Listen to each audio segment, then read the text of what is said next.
Au nom du Père et du Fils et du Saint-Esprit. Amen. Grande joie d'être là avec vous pour ce temps de Lectio Divina. Jésus vient nous visiter par sa parole. Et quand Jésus passe à travers sa parole, il fait des merveilles dans notre vie. Que notre cœur vraiment puisse s'ouvrir à la lumière de l'Esprit Saint, que la Vierge Marie intercède pour nous, pour que notre cœur plein de foi puisse accueillir cette parole, que nous allons écouter. La première lecture d'aujourd'hui, le 12 avril, c'est Actes des Apôtres 4, versets 23 à 31. Une fois relâchés, ils se rendirent auprès de leur et rapportèrent tout ce que le grand prêtre et les anciens leur avaient dit.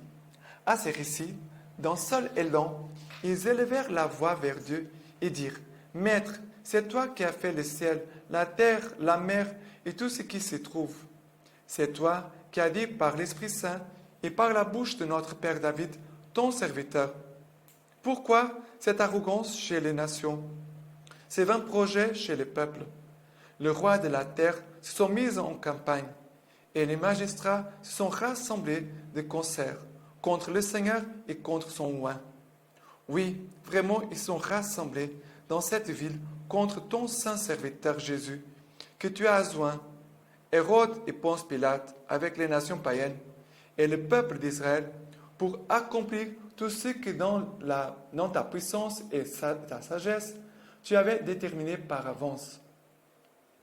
À présent donc, Seigneur, considère leurs menaces afin de permettre à tes serviteurs d'annoncer ta parole en toute assurance, étant la main pour opérer des guérisons, signes et prodiges par le nom de ton saint serviteur Jésus. Tandis qu'ils priaient, l'endroit où ils se trouvaient réunis trembla. Tous furent alors remplis de le Saint-Esprit et se mirent à annoncer la parole de Dieu avec assurance. Regardez, la semaine dernière, pendant l'octave pascale, nous avons commencé à lire les Actes des Apôtres. Et cette semaine, on continue de lire les Actes des Apôtres. Et on voit que Pierre et Jean, à cause du nom de Jésus, parce qu'ils annonçaient le nom de Jésus, ils témoignaient de Jésus-Christ, ils souffrent. Et maintenant, ils viennent à la maison. Le titre, c'est Prière des apôtres dans la persécution. Ça veut dire, dans la persécution, comment nous devons prier? Voilà, on a ici un exemple. Voilà comment, parce que souvent, il y a des gens qui disent, je suis persécuté, je suis persécuté. Mais alors, comment tu dois prier? Viens ici et tu vas commencer à louer le Seigneur comme les apôtres, en commençant pour dire, Maître, c'est toi qui as fait le ciel et la terre et tout ce qui se trouve. Et regardez qu'après, qu'est-ce qu'il dit? Et s'il continue de dire, oui, ils se sont rassemblés dans cette ville contre ton saint serviteur, non pas contre nous. Ils sont contre Jésus. Les gens, peut-être qu'il y a des gens qui sont contre toi, mais à cause de Jésus, en fait. Ils sont en train de persécuter Jésus, pas toi. Pas toi directement, mais c'est Jésus qui persécute. Et après, il continue de prier. Ici, il dit, à présent, donc Seigneur, considère leurs menaces afin de permettre à tes serviteurs d'annoncer ta parole en toute assurance. Regardez, ils sont en train de prier. Ils disent, Seigneur, ils ne souhaitent pas du mal à leurs persécuteurs. Ils disent, Seigneur, considère leurs menaces afin de permettre à nous, tes serviteurs, d'annoncer ta parole en toute assurance. Étant la main pour opérer des guérisons, signes et prodiges par le nom de ton saint serviteur Jésus-Christ. Voilà. Aucune mauvaise parole, aucune plainte. Voilà. Regardez le contenu de la prière. Et on pourrait même dire les sentiments qui sont présents dans cette prière. Et à la fin, qu'est-ce qui se passe? Ils sont remplis de l'Esprit Saint. Ça veut dire qu'ils reçoivent cette force. La prière qu'ils ont faite, le Seigneur a répondu tout de suite à leur prière. Quand ils sont remplis de l'Esprit Saint, c'est Dieu qui répond à la prière en disant, je suis d'accord avec ce que vous demandez, pour que vous puissiez vraiment annoncer, témoigner de Jésus-Christ par de guérisons, de signes et de prodiges. C'est magnifique. Ici. Et regardez, on voit tous les apôtres sont ensemble, dans une seule voix, pour louer et bénir Dieu. C'est magnifique, vraiment magnifique. OK? Et le psaume d'aujourd'hui, c'est le psaume 2. Pourquoi ces nations en tumulte? Ces peuples qui murmurent en vain. Les rois de la terre s'insurgent. Les princes tiennent tête au Seigneur et à son Messie. Rompons leurs chaînes. Débarrassons-nous de leurs liens. C'est lui qui siège dans les cieux, s'en amuse. Le Seigneur les tourne en dérision. Puis, dans sa colère, il leur parle. Dans sa fureur, il les épouvante. C'est moi qui ai sacré mon roi, sur Sion, ma montagne sainte.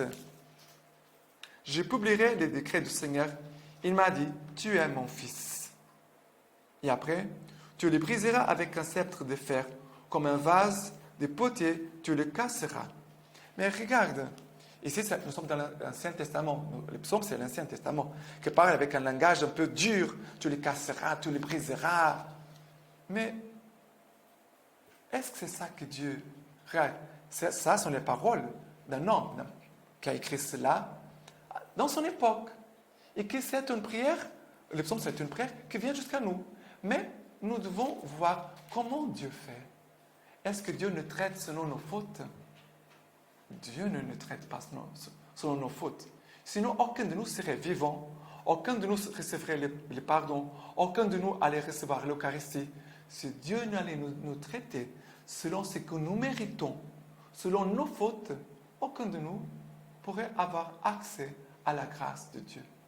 Et vous voyez que la grâce de Dieu, hier nous avons célébré dimanche la Divine Miséricorde, la grâce de Dieu est toujours prête pour se donner à nous, pour que l'homme puisse se repentir, se relever et puisse avancer vers Dieu et pouvoir aimer aussi ses frères et sœurs. Vraiment, le Seigneur, il nous dit, il te dit à toi, tu es mon fils. Ça veut dire que tu es mon bien le plus précieux. Quand Dieu nous dit, tu es mon fils, Dieu est en train de te dire, et de me dire, tu es mon bien le plus précieux. Le plus précieux.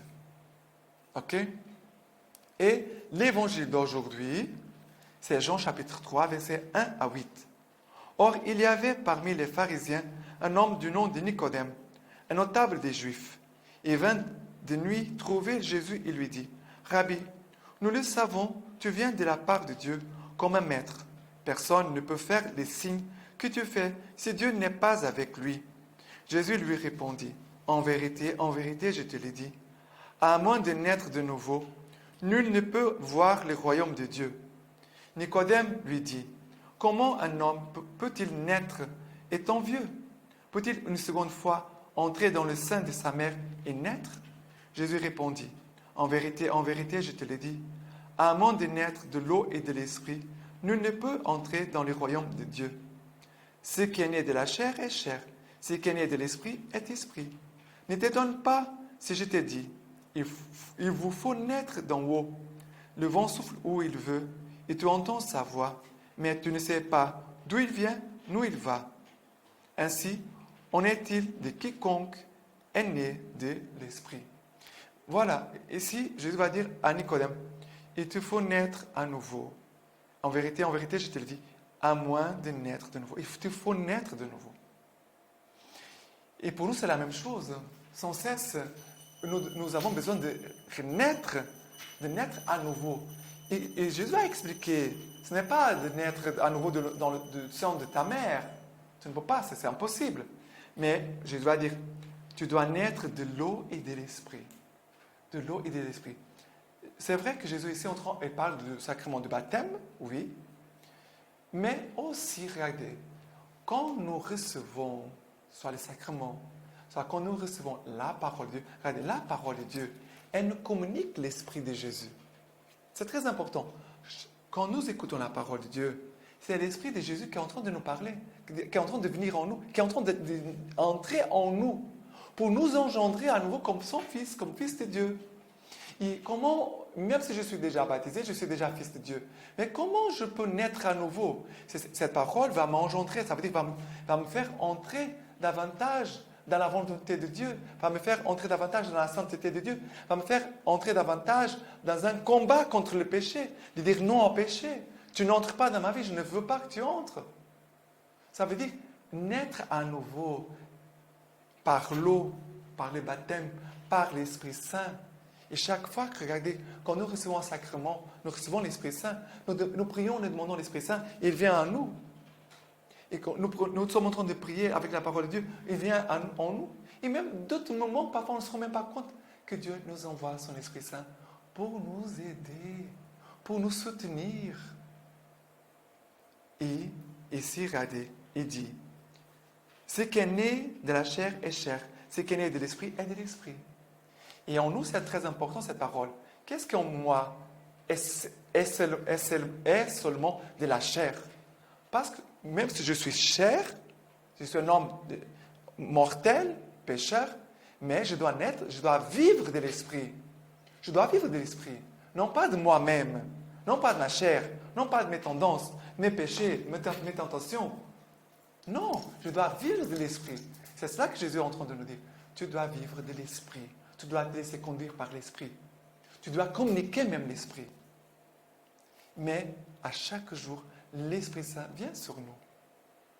Quand nous sommes par exemple en communauté, ici, ou quand vous êtes en paroisse, avec d'autres frères et sœurs, l'Esprit Saint vient sur nous.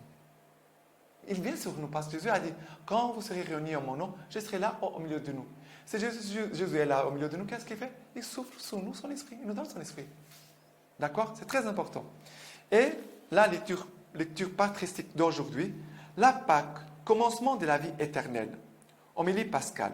La Pâque célébrée par les Juifs symbolisait le salut de leur premier-né. Mais celle que nous célébrons est la cause du salut de tous les hommes. Car ce n'est pas grand-chose d'échapper à la mort pour un temps bref, quand on mourra peu après. Mais c'est une grande chose que d'échapper totalement à la mort. C'est ce qui nous arrive, puisque le Christ, notre agneau pascal, a été immolé. Qu'est-ce que signifie, si on la considère par rapport à la vérité, cette prescription de prendre pour commencement de l'année ce moment où s'accomplissait la Pâque et le salut des premiers-nés? Cela signifie que, pour nous, aussi le commencement de la vie éternelle, c'est le sacrifice de l'agneau pascal. En effet, l'année symbolise l'éternité, parce qu'elle revient toujours en cercle sur elle-même. Il ne peut s'arrêter à aucun terme. Et le Christ offert en victime pour notre salut est Père de l'éternité à venir. C'est-à-dire que, rendant périmée toute notre vie intérieure, il nous donne le commencement d'une autre vie par les bains de la nouvelle naissance, à la ressemblance de sa mort et de sa résurrection. Et maintenant, je finis ce moment d'accès divin en vous donnant la bénédiction par les mains toutes pures de la Vierge Marie. Que Dieu Tout-Puissant vous bénisse et vous garde, le Père, le Fils et le Saint-Esprit. Amen.